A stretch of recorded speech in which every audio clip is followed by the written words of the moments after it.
Oscar Delahoya and Mr. Mario Lopez coming at Canelo a little bit. Um, Mario Lopez has a little show, and speaking with Oscar Delahoya, and you know, obviously they were speaking about Canelo Alvarez. One of the things that they were speaking about, and they basically were talking about how first it was kind of weird. They kind of skipped over a few things. They were talking about how what is exactly is Canelo Alvarez going to do. Before you're in a space where you're guaranteed $32 million a fight. You know, and now you had a promoter that quote knew what they were doing as far as moving your career, and now you're on your own. Where now the money's not guaranteed, and you have to you know somehow generate those type of funds, and that if and he's gonna see how difficult that is, because Mario's like, who's gonna guarantee him that type of money? Who's gonna guarantee him $32 million a fight?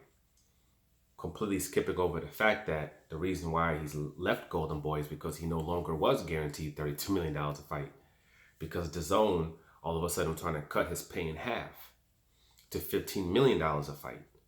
They're trying to cut him down to $15 million a fight, a sum that he can go get it by his goddamn self, fighting anyone, anywhere. So there was no point in him dealing with them and put himself into a space where he doesn't have to give anybody else a cut. Because we know Oscar De La Hoya, the Golden Boy, their revenue, 93% came from Canelo Alvarez fights. So they're obviously getting a huge cut of his money. So why would he continue that with that? They just kind of just left that part out, as if Canelo left Golden Boy, he left the zone, got out the deal, and now, somehow, he's in an effed up situation, as if it was a situation where he was going to get paid that $32 million regardless, and he just left the $32 million situation, not left the $15 million situation with DAZN and Golden Boy refusing to show him the contracts to see what exactly is in those contracts. He skipped all of that, and they were talking about how it's a big risk, and he's gonna see what it is like in the real world, as if somehow the past shows that that's a negative thing. When Floyd Mayweather left Top Rank, people were saying the same thing, due to the fact that he was being offered a substantial amount of money per fight. I think it was like 10 million or 12 million per fight, something like that. Like it's like 10 million or 7 million or 10 million, something of that nature. It was a good amount of money. But he was like, no, if I'm going to stay, I want to be guaranteed $20 million a fight. And he said, hell no, we ain't guaranteed that amount of money. So paid $700,000, got out of his contract, and the rest is history. Oscar De La Hoya also left Top Rank. It ended up being a very positive thing for Oscar De La Hoya. I think he made $75 million off that Floyd Mayweather fight alone. So he came off very well when it came to that. Miguel Cotto, after he left Top Rank, he got a big payday with Floyd Mayweather, got a big payday with Canelo Alvarez. He did very well for himself. Mikey Garcia, when he made that move.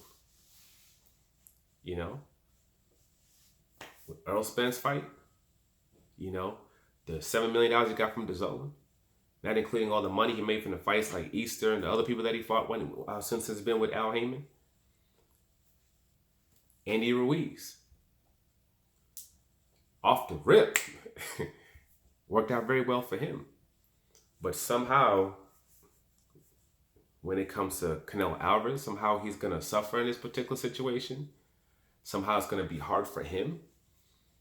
No. The only question that we basically have when it comes to Canelo Alvarez is he going to fight the people that we want to see him fight? That's it. That's the only question. After he does this fight, is he going to sign that deal with PBC? Is he going to fight maybe a Billy Joe Saunders first? And after that, go into fighting, the Charlos, fighting the Caleb Plants, the Benavidez's of the world. Is he going to do that? Or is it just going to be a situation where it's Canelo being Canelo, doing the same things he was doing with Golden Boy, except now Golden Boy is not taking a cut of his money? We don't know. Like I said in a previous video, we'll see what happens. I don't know what I don't know what he's gonna do. I can't say it's gonna go either way. So, we have to see. It's not a long period of time. You're talking about basically knowing the direction that he's going in within the next 12 months. You know, within the next 12 months, shouldn't be we'll know exactly what he's trying to do. If he's really trying to go after this legacy, or if he's going to continue doing the same BS, because the reality of the situation is if he continues finding that a lower level of competition, people are not going to pay him for that now. That part is true. If you want to get paid 15 million plus, you're gonna have to fight some live bodies in order to do that. If you want to generate your funds through pay-per-view, which you can do, you're gonna have to fight live bodies. And if he does fight those live bodies and he's able to become victorious against those particular people, he'll make 20, 30. Without Golden Boy taking a cut off of it. But to somehow act as if he made the incorrect decision to become his own man, when that's the exact same thing Oscar De La Hoya did, is asinine. It's absolutely the fact that he left someone that seems to be in dire straits when it comes to his company in general. Canelo's gone. Diaz signed with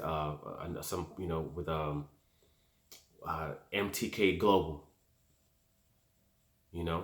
They signed with MTK Global. Ryan Garcia might be on his way out. The zone doesn't seem to be very interested or they're not intense in the promotion of fights in America to begin with anyway, right now. They're not really pushing the envelope when it comes to really promoting in this country anymore. Then you got a company like Triller that comes around, does one event that blows everything that they've done out the water. With their first event, that doesn't look very good either. That event kind of showed that these people in the zone don't know what they're doing. A moron with a lot of money is still a moron. All he's going to do is burn through all that money. That's just a reality situation. He's not going to progress in any way just because he has money. Somebody that's bad with money, when they have $5,000 in their pocket and they turn that to zero, it's not going to be any better when you give them $100 million. They're going to burn through that too. If you're bad with money, bad with money. That's just what it is. But the future will tell us. The future will tell us whether he was correct in his decision or not. He has a fight coming up against Smith, a fight that he was able to negotiate with the zone and with Eddie Hearn. I'm not sure what he's getting paid, but as long as he does those contracts right, he's going to be coming out on top just due to the fact that he doesn't have to pay these people the same amount of funds as he did before. No one digging into your pockets. As long as he does his contracts correctly and doesn't have Eddie Hearn digging in his pockets. And after this, we'll see. But regardless of what happens, you have to commend a man for finally saying, you know what?